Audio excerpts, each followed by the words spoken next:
Welcome to the Relational Approach Podcast. I'm your host, Deborah Bakhti. I'm so excited to share this conversation that I had with Joanna Osborne, who's a director of food services and dietitian with Windsor Elms here in Nova Scotia. When I first met her at this gala and asked her how she connects with families and works with families in her role, I was blown away by her approach. That clearly is a relational approach. She's going to share this really powerful car metaphor that I think you will find so easy to apply when you're working with families, particularly when you have information to share with them and they may be having a little bit of resistance. The other really fascinating topic that we discussed was, I think of it as her paradox of control. I can't wait for you to hear this conversation, and there's just going to be so many great practical takeaways for you. So hope you enjoy. Hi, Joanna. Welcome to the Relational Approach Podcast. I'm so excited that you could join me in studio here in Halifax, Nova Scotia today. Thank you so much, Deborah, for having me. Yeah, I'm really excited to be here. I would love to start with you just sharing a little bit about who you are, what you do, and then we're going to dive into all of the great content that we're going to be talking about today. Sure. So I am the director of food service at the Windsor Elms Village, which is a long-term care home in Falmouth, Nova Scotia. And I'm also the clinical dietitian there. And that role is probably the hat that I'm going to be wearing through this conversation today. Yes. And I've been there for just over 13 years. Wow. Okay. Yeah. Well, we had the opportunity to meet. We were at the Nova Scotia Nursing Home Association gala dinner, and I was feeling a bit awkward at this table with everybody that I didn't know. And I remember leaning over to you and saying, so with the work that you do, how do you work with families? And it opened up this amazing conversation, and I knew I had to have you on the podcast to talk about that. Yeah, I think it was almost like the last 10 minutes of the evening. Right? And you asked the question and I gave you the answer.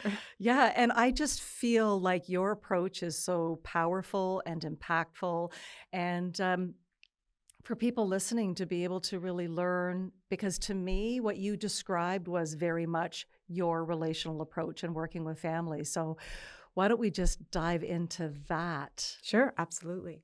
When it comes down to it, the reason why I develop and maintain strong relationships with families is because I accept my role in caring for their loved ones, which is the fact that very much I am not the decision maker in this relationship.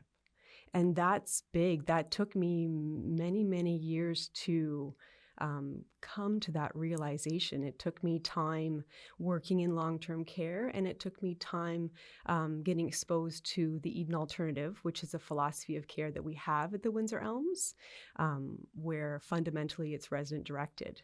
So what does it mean to be resident-directed? It does mean to pass the decision-making power and authority over to the resident, or if they don't have capacity to make that decision, then it goes to the substitute decision maker.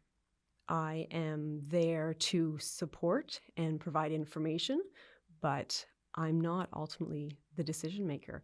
And so when you approach families in that manner, it changes the whole dynamic for the relationship.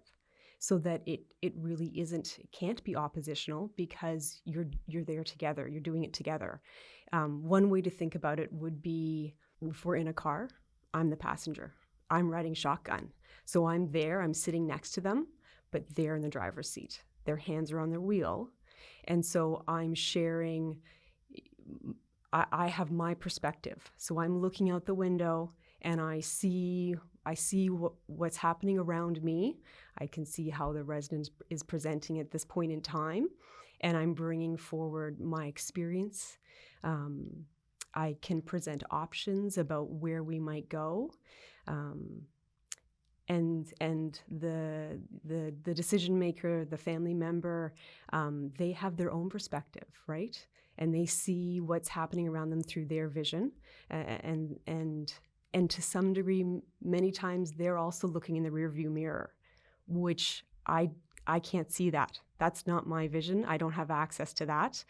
But I can see what's happening right now. And so that's the conversation that we're having as we're going together along the road.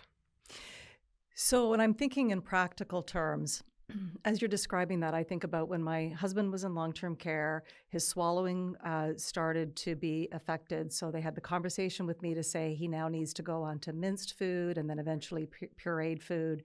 And so in your world, there's many times where you're needing to have that difficult That's right. or a challenging conversation with the family where I still feel like, particularly as a family member and as a resident, food and activities are the big hot spots, right? They are. And there's a lot sources of joy. Yeah. And as you describe I love the metaphor of being the passenger and that you don't have the opportunity to see the rear view. Because as families, we're like, but they really loved the roast beef and potatoes on Sunday afternoon. And now you're taking that away from That's right. But what them. I can see is that they actually appear to be enjoying what they're eating right now. And they're not coughing and they're not embarrassed to sit at the table and have conversations with everyone else. So those are the wins that I see. And I think, I was saying earlier, many times when I'm called in, it's because something has changed. Mm-hmm. It's because there's been, maybe a loss or something has happened, and that's why I'm here. So a lot of the times I am having those challenging conversations, and I approach them very honestly, very truthfully. I'm not sugarcoating. There's no elephants left in the room. We talk about it all, and I have no qualms presenting them with what I see could be the risks, what could happen, what could be good, but what might not be good. We talk about impacts to quality of life because it concerns them and it concerns me as well. Mm-hmm. And so I think when you approach those conversations with that level of honesty and compassion and caring, genuine caring, then that's where you have good, helpful decisions made.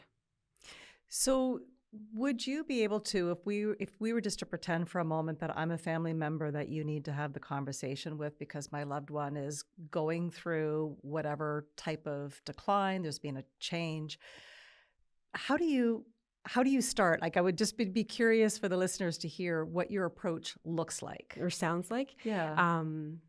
Yeah, and I mean, these are the conversations that I have regularly. I'll have them over the phone or I'll have them in person. It just depends on whether someone is coming in to the building or not. But I'll oftentimes call and say, it's Joanna calling. I'm the dietitian, and I always wonder, I feel like there might be a bit of relief. It can't be that bad. It's just the dietitian.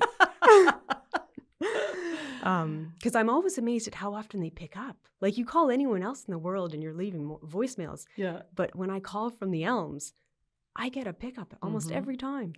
And I'll just say, I'm calling because I wanted to talk about the changes that we're seeing here with your loved one. I had the nurse reach out, or I had the staff reach out, and I've come and had some conversations with them about what we're seeing. And I've looked through what we call flow sheets, which tells me sort of how often someone's eating all or part or none of their meals. And so I've looked at this information, and I'm seeing a change. I'm seeing a trend, and I've just had them re-weigh your loved one, and I've seen that we've had some weight loss. And if I can talk with a resident, I'll do that. But I've gone and already done some level of assessment, collected as much as I can the information, and then it's the conversation. Maybe the family member has more information to add, and so maybe they can say, I've just shared some news and that might be impacting it, or I have their dentures. That's why. Sometimes there's some very simple explanations for the changes that we see. And so at that point, it's a discussion about why we think this change might be happening, and then what might we do about it. One of the trickier topics is always going to be end of life, because you oftentimes have a sense, have a feeling, but don't know for sure if that is why we're where we are. And so when I'm having that conversation, it would be, these are the things we've ruled out. We've ruled out that it's texture, because we've gone up in texture, we've gone down in texture, and it's not making a difference. We've ruled out that it's a difficulty with their ability to chew or swallow, because when they want to eat, they will. We've ruled out that it's, the types of foods that we're offering, because we've offered everything and just nothing seems to really be working. Once I've shared sort of these are all the things that I've ruled out, which makes me think that maybe we are talking about approaching end of life, and that being the reason why someone is eating less.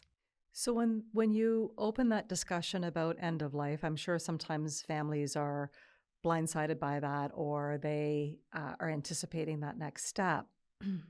You can be both, absolutely. Yeah, and your role, your professional role is as a dietitian, but how you're approaching that as a human being.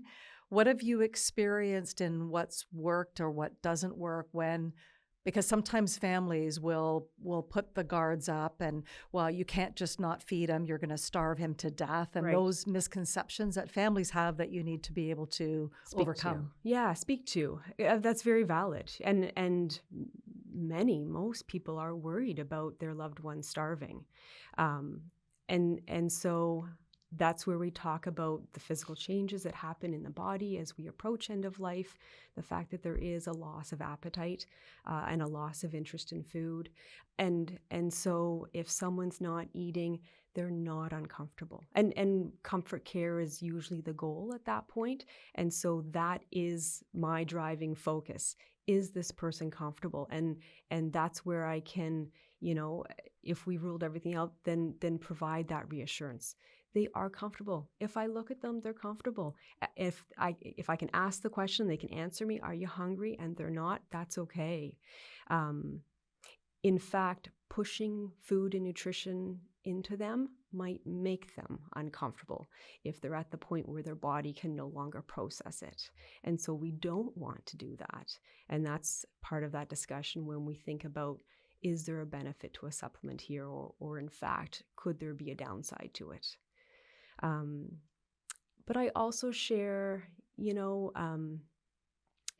sometimes it's the first bite and the last bite that is the most enjoyable.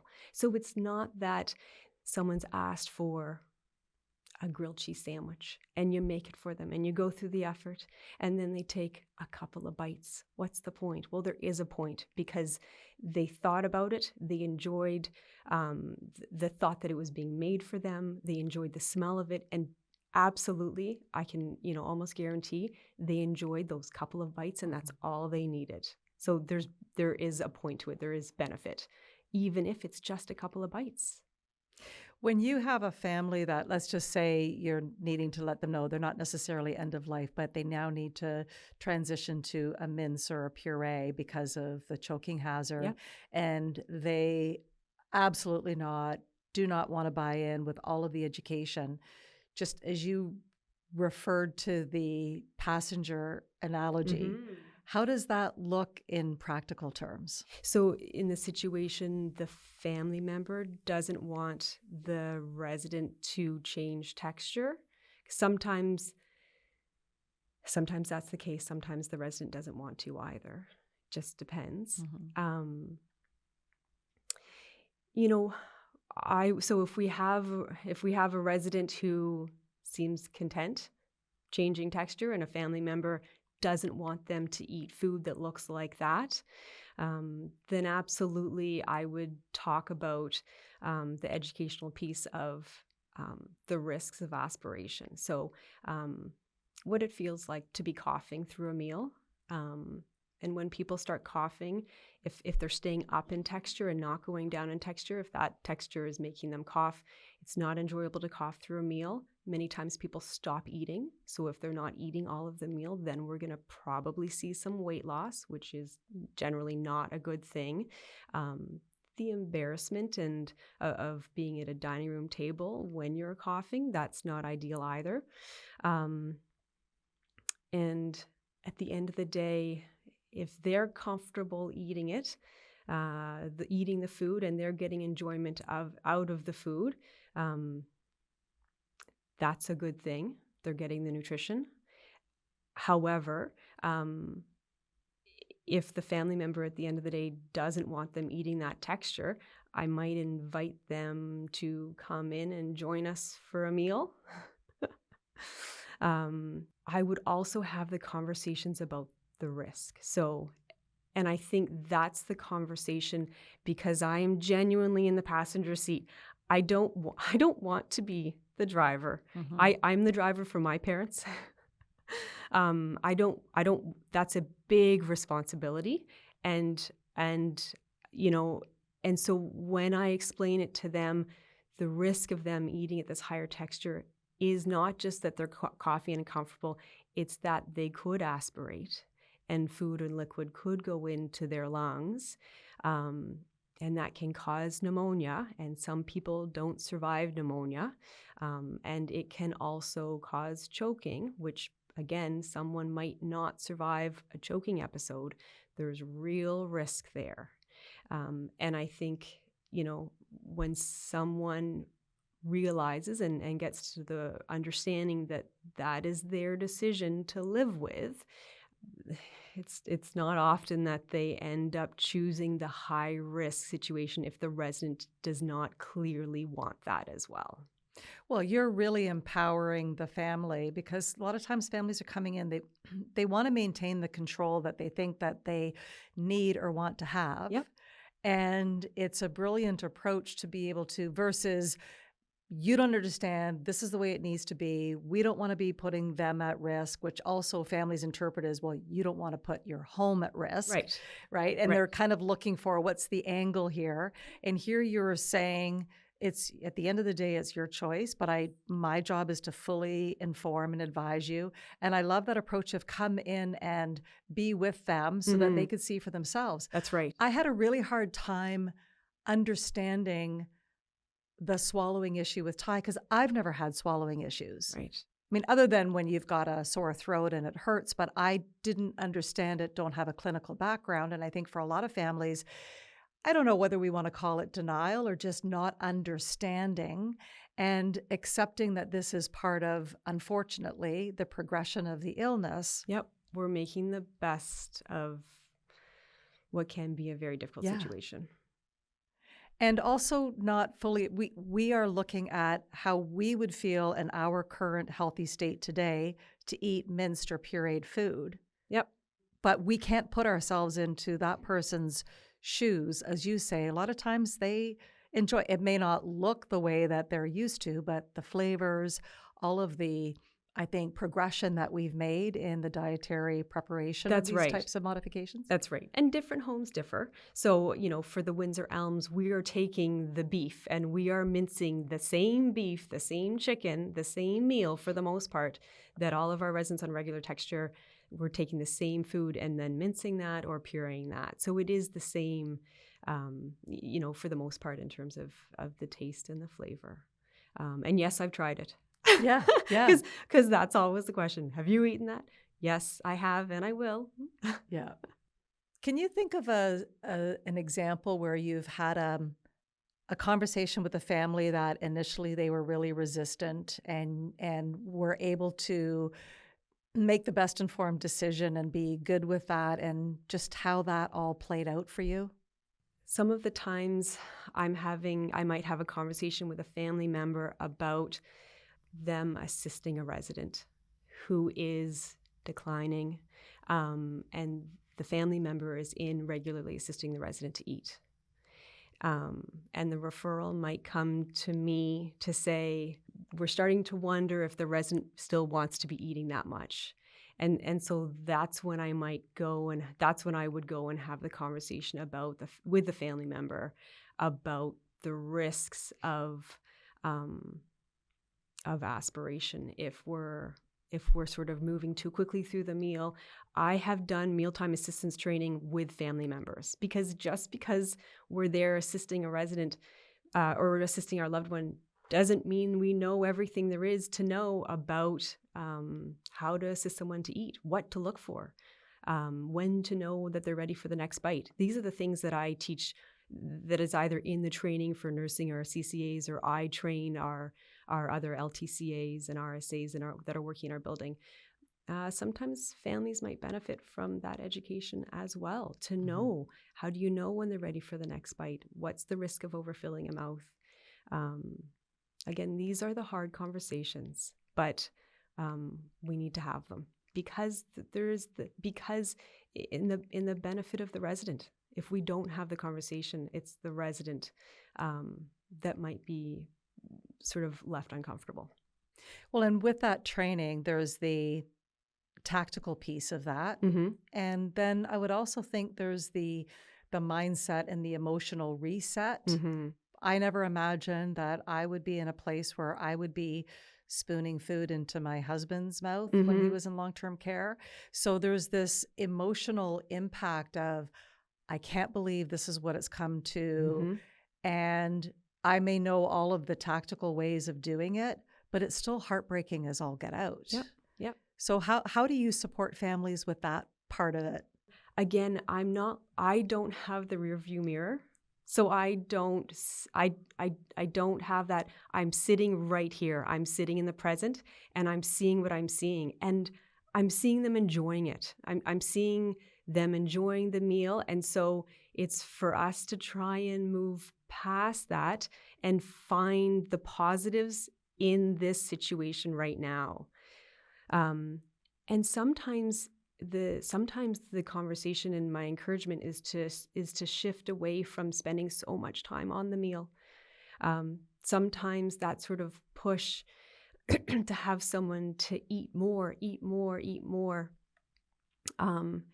may no longer be the focus that we want to be spending all of our time. Maybe your visit is spent doing some with the meal, but maybe spend some time walking around. How do you want to spend this time with your loved one while they're here with us? If it ends up being, spend an appropriate amount of time, but then instead of continuing to push and put that pressure on yourself and your pressure on the loved one, maybe if we can move towards accepting where we're at, and then try and get joy in other ways out of your visit and your time spent with your loved one. What I'm hearing is you're asking them to stop looking in the rearview mirror, be in the present moment, and really look at what other opportunities for the time that you're here to make the most of the time together. Yep, that's it.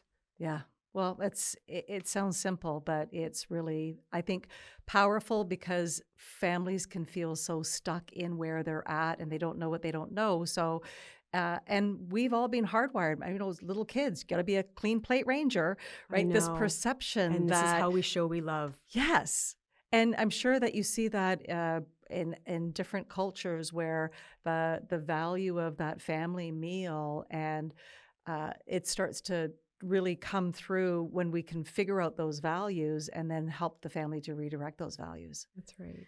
I'm curious as well, sometimes what can happen that I hear from care team members is we can feel frustrated when families aren't doing what we think that they should do, or they're behaving in a certain way. And just as families can label and have narratives about staff, we can as well. Yeah. And so I'm curious what words of advice you have, because it sounds like you've got your mindset pretty clear on how you show up and the role that you play. Somebody listening that may be feeling right now some frustration with a family who's being stubborn and doesn't want to listen, like, I've got the experience, I know what I'm doing. How would you coach or counsel them? It's accepting that the final decision does not sit with me. I need to know that I have said all the things with the families and had the conversation and done everything I can to convey to them that I am seeing all the things. I have the same concerns. I wish they would wake up when you wanted them to wake up. I worry that if we wake them up early, that they won't have a good morning. I wonder what would be, a compromise here so that we don't see someone who is unhappy in the morning being woken up too early. I think at the end of the day, as the care team, it's accepting that, once we have done everything we can to convey to the families that we have the same worries and wishes for the same end goal, which is well-being, that at the end of the day, the final decision rests with them. I feel like your willingness and acceptance of letting go of the outcome and the control of how you get there actually helps you to have more success. It does. Right? With getting to the outcome that you ideally want, but also because you believe in your heart and your soul that is in the best interest of the resident, which is who it's all about. Yeah. And that comes through in the conversation with families when they sense that I do not have an agenda. I'm not married to an outcome. I'm here truly present with them in this decision, looking at the options, presenting additional ideas of what might happen if we choose this path or that path, but waiting to hear what they would like to do. And then let's follow up in a week. Mm-hmm. Let me tell you, let's see how things are at. I'll track this and we'll see that what happens there. And then let's talk again and see if we're still in the same place. So they're not feeling a sense of urgency. We've got to make a decision right now. That's right. You're giving them that space. That's right. We'll make a decision and see what happens, and we can always change our minds. Well, your style, you strike me as somebody who has practical empathy. Right. And a calming presence is how I'm envisioning in just how you present yourself. And as well, what you said in the very beginning, you don't candy coat things. You're not harsh about it, but I think that families, they want to know, sometimes it feels like the brutal facts, but if it's shared in a practical and empathetic way, mm-hmm. and giving them the space to be able to digest what you're sharing with them. Mm-hmm. It's a very real conversation between people who care about the same person. Yeah. And so in your role, Joanna, do you also you do some teaching and training? I do, yeah. And so I'm assuming coaching with other dietitians to help them with how they can approach families. Not necessarily with other dietitians. I teach at PeopleWorks and at NSCC, the CCA students that are coming through there. Mm-hmm. And then within the Elms, I will chat with all levels of staff that are in the houses to talk about why a decision has been made and what we can do to support that decision, to mitigate the risks being made around the decision. So again, just using thickened liquids. If someone has, would benefit from thickened liquids, but really doesn't like it, what can we do? Can we leave the water thin between meals? So that's a protocol that we would do to reduce risk. And maybe we'll just leave the tea alone. And if we don't put milk in it, then it's going to be lower risk. If we have the tea or the coffee black without thickened liquids, there's things that we can do if we're working on towards the same goal, there's things that we can suggest to reduce the risk. It may not be the lowest risk, but there's still things that we can do, ideas that we can share with families to try and reduce the risk at least. And it's that balance, right? Is reduce the risk, and then you gain some quality of life back. Well, and that sounds like it's a graduated approach. If they're not willing to go from here to here all in one step. Yeah. Right. You're, again, going back to empowering the family and the resident to make some choices. So if someone is listening and they're struggling with a current challenging family dynamic around this topic, what would be your words of advice to them and how they could shift up their approach? It's having those open, honest conversations where you clarify. I mean, I like to clarify end goals. If we're working towards, quality of life. Let's clarify what is our goal that we're working towards, and then let's talk about the different ways that we can get there. But again, it's accepting that the decision is being made by the resident or the substitute decision maker. And our role is to educate and inform and make recommendations. But ultimately, I can't say what will give this individual the highest quality of life, just like I can't tell you, Deborah, what will give you the most quality in your life. Yeah. I can do that for me.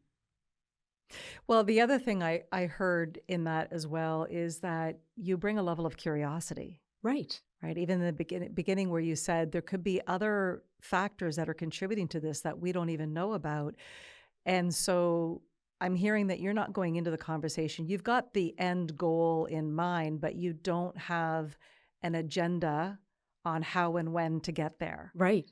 And I think just that in itself, from a practical takeaway, is to be able to approach those conversations. And, it's easy enough to say we're partners in care, but what does that really mean? Yeah. How does that really look? And in this situation, as partners in care, they're in the driver's seat and you're in the passenger seat. That's right. Yeah, that's fantastic. So just to wrap things up, I'm curious how you would describe, what does a relational approach mean to you? A relational approach, it's what I need to be able to be effective in my role as a dietitian. I need strong relationships with residents, with staff, and with families to be able to do what I do in an effective manner. I need those strong relationships. So it's required for me to do my job, but it's also why I do it. This is a second career for me. I came back because I enjoy building relationships with people and making a difference. On the topic of nutrition was my chosen area or field, but it's why I came into this field to begin with. Wow, that's incredible. And we're so lucky to have you in our sector. And thank you so much for joining me today. Thank you so much. Thank you, Joanna. Thank you for joining us on the Relational Approach Podcast. If you're enjoying this topic, I invite you to check out my website, deborahbakti.com. And when you click on the resources tab, you will be able to access a whole bunch of free resources that I would love for you to enjoy. You can also check out these episodes on my YouTube channel. And if you haven't already, make sure that you subscribe on your favorite podcast platform.